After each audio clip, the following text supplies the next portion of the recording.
La participación, cuando no es mera cosmética, es poder ciudadano.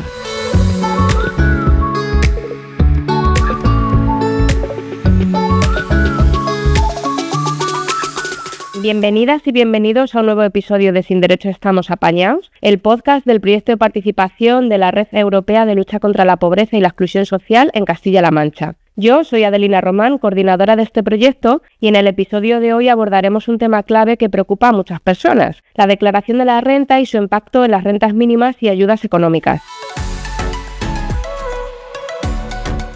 ¿Qué pasa si cobras el IMV? ¿Las ayudas tributan? ¿Estamos las personas obligadas a hacer la declaración de la renta? Son algunas de las preguntas que vamos a tratar.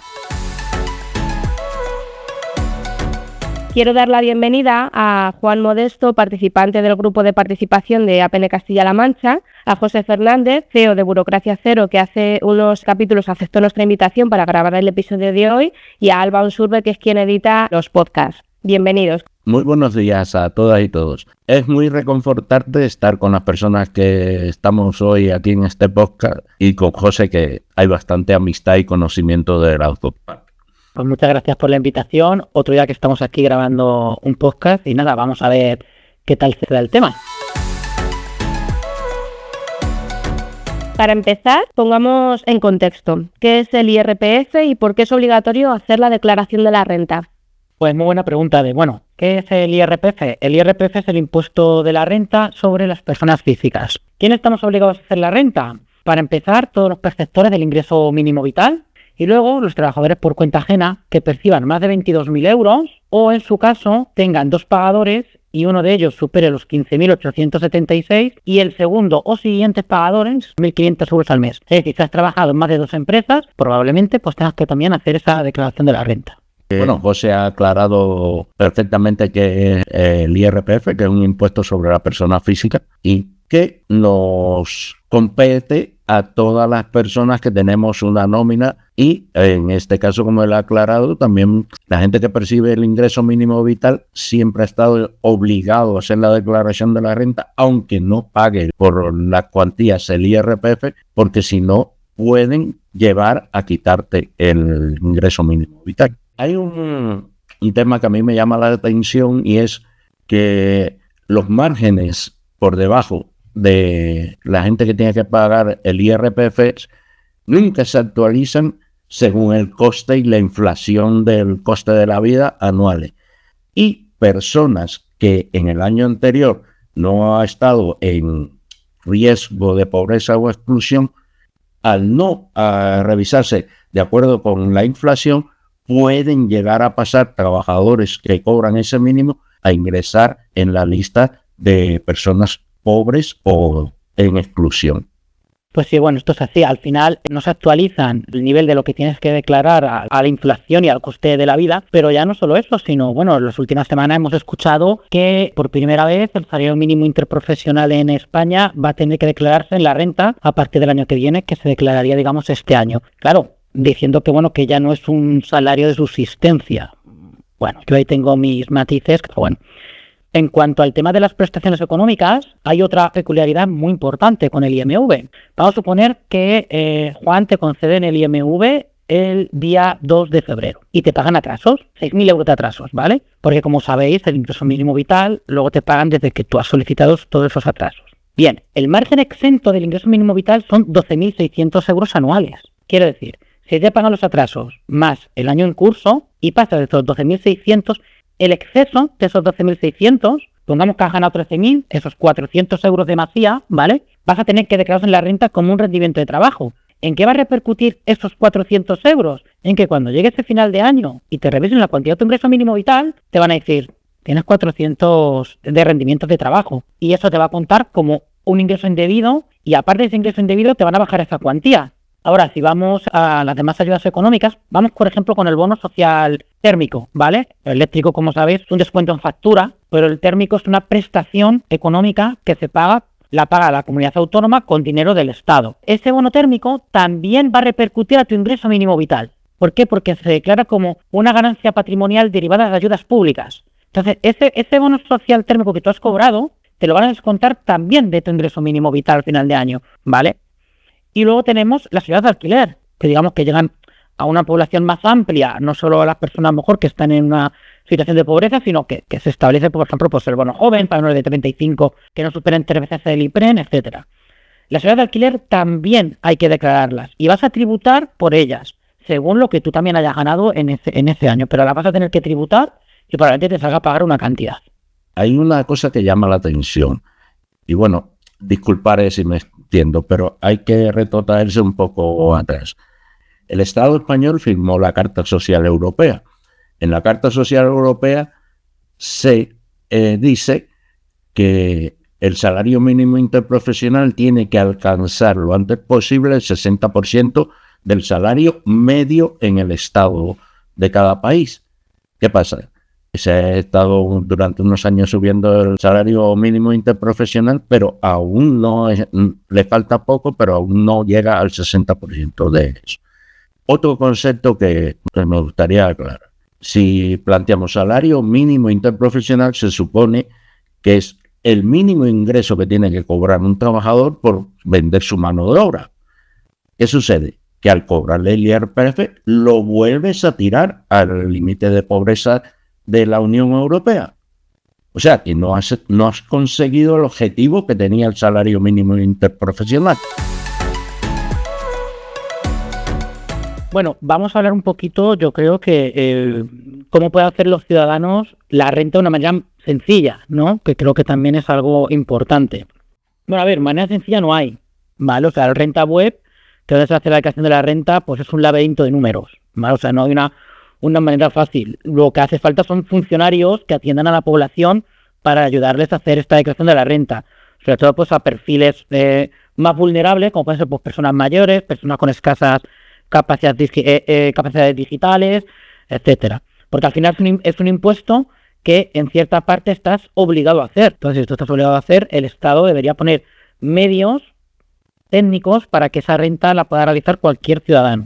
O sea, en la normativa tributaria solo pone que están obligados a dar información sobre la renta, no a hacer autoliquidaciones, ¿vale?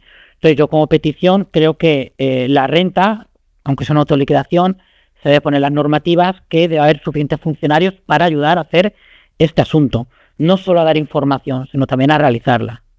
Vale, yo siempre también recomiendo que aunque no tengas que hacer esa declaración de la renta, la gente entre al borrador y mire si le corresponde que le den dinero o no, porque por mirar no te obliga a hacer la renta, ¿vale? Por entrar al borrador y ver, no estás obligado a hacer esa declaración. Sobre todo la gente que suele cobrar menos salario, pues a lo mejor pues haciendo la deducción del alquiler autonómica y otras ciertas cosas, pues te vuelven un dinero. Que hay gente que dice, no, me valen 50 euros. Bueno, 50 euros por una persona que no tiene para comer al día son 50 euros. Es también importante evitar errores con la renta, pero claro, para evitar errores al final tiene que haber un profesional que te guíe y te ayude a hacer esta declaración de la renta.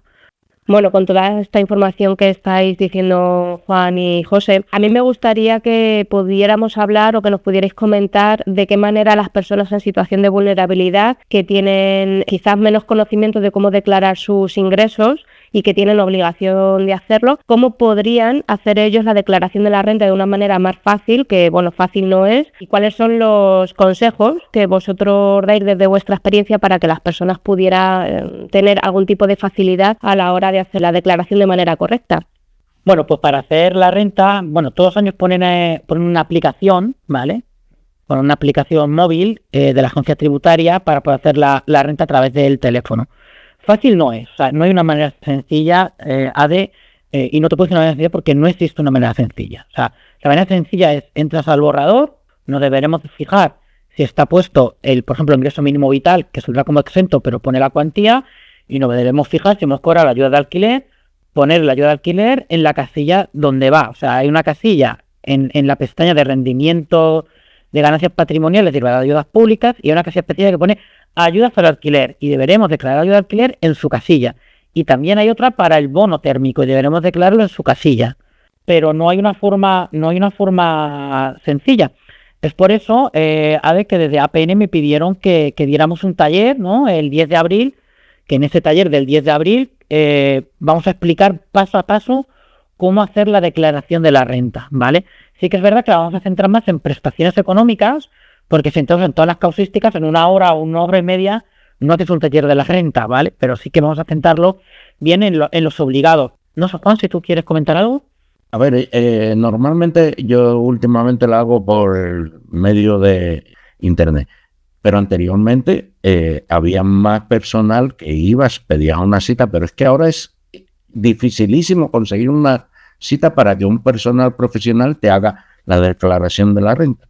¿Qué pasa con hacerlo con internet? Porque sucedió en alguien muy cercano a mí. Después de la pandemia se hizo una excepción en Castilla-La Mancha de una cantidad de dinero que por el tema que hubo en la pandemia. Pero eso, cuando lo haces por internet con estos sistemas, no te especifica que dónde ni cómo lo tienes que poner. Y era una cantidad de dinero que mucha gente no se le devolvió. Puede que haya muchas personas que trabajen muy bien con la informática y sean capaces de hacerla solo.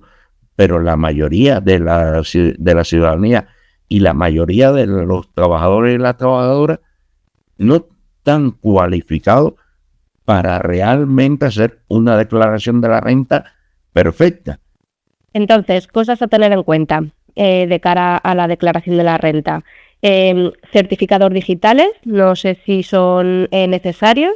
Yo pregunto, ¿vale? Certificados digitales y es importante que estemos informados de cuáles son las deducciones en cada comunidad autónoma, que esto nos puede beneficiar a las personas que están en situación de vulnerabilidad especialmente.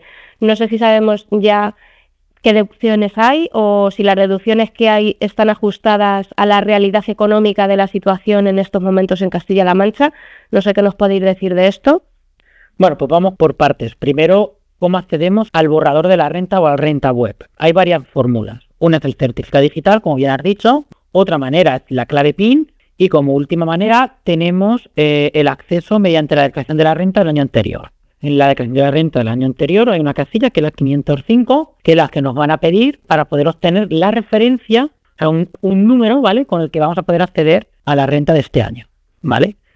Ahora vamos con las deducciones. Primero vamos a explicar qué es una deducción. Para hacer así muy resumen, descuentos que tú puedes aplicar sobre lo que tú tienes que pagar o sobre lo que te devuelven, incrementar lo que te van a devolver, ¿vale? Digamos que es como una especie de descuentos. Y las deducciones pueden ser negativas o positivas. La deducción negativa, por ejemplo, son una familia numerosa en régimen general y lo hemos trabajado, pero hemos cobrado un subsidio por desempleo. Podremos aplicarnos en la renta una deducción de 1.200 euros como familia numerosa general, que aunque no hayamos cotizado ese IRPF, nos lo van a devolver, porque es una deducción negativa, puede restar. Las positivas son las que restan sobre el IRPF que has retenido. Es decir, todos los ciudadanos que trabajan, por ejemplo, ¿vale?, en su nómina aparece una retención en el IRPF, un 2, un 19, un 14%. Sobre ese monto anual, ¿vale?, sobre esa cifra anual, tú puedes aplicar deducciones positivas que van a bajar lo que tienes que pagar o va a incrementar lo que te tienen que devolver, ¿vale?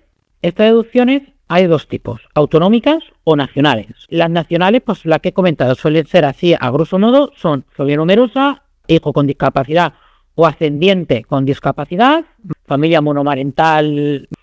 En las autonómicas tenemos la deducción por arrendamiento de vivienda para menores de 35 años, por ejemplo. También tenemos por familia numerosa, también tenemos por adquisición de libros de texto y este año también tendremos la de la hipoteca variable. Las deducciones autonómicas es sobre un tramo. Imaginaros, por ejemplo, deducción por adquisición de libros de texto, ¿vale? La gente que gane más de 18.000 euros no puede aplicar esa deducción. O sea, que luego las deducciones no las pueden aplicar todo el mundo, ¿vale? Porque va según el tramo en el que tú estás.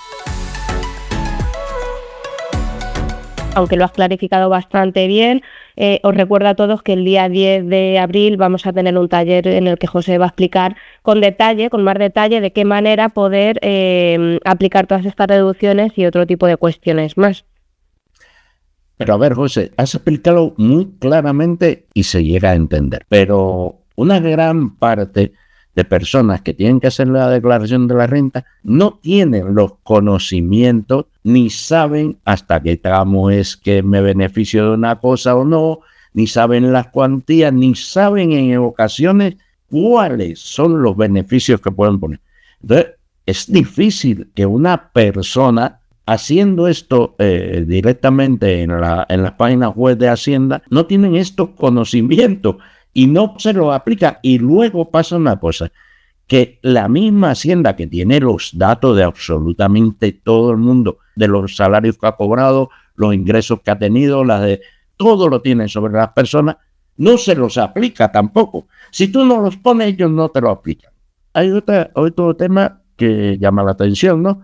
Y no es que porque tú seas doble pagador, seas millonario ni nada. Hay mucha gente que tiene 2 empleos porque con uno no es capaz de subsistir. Entonces, cuando tú eres doble pagador, te obligan a ir a una gestoría a que te haga la declaración de la renta. No tienes otra forma de hacerlo, no puedes pedir, pides cita y te dicen, no, eres doble pagador, no. Eso es lo que últimamente está sucediendo.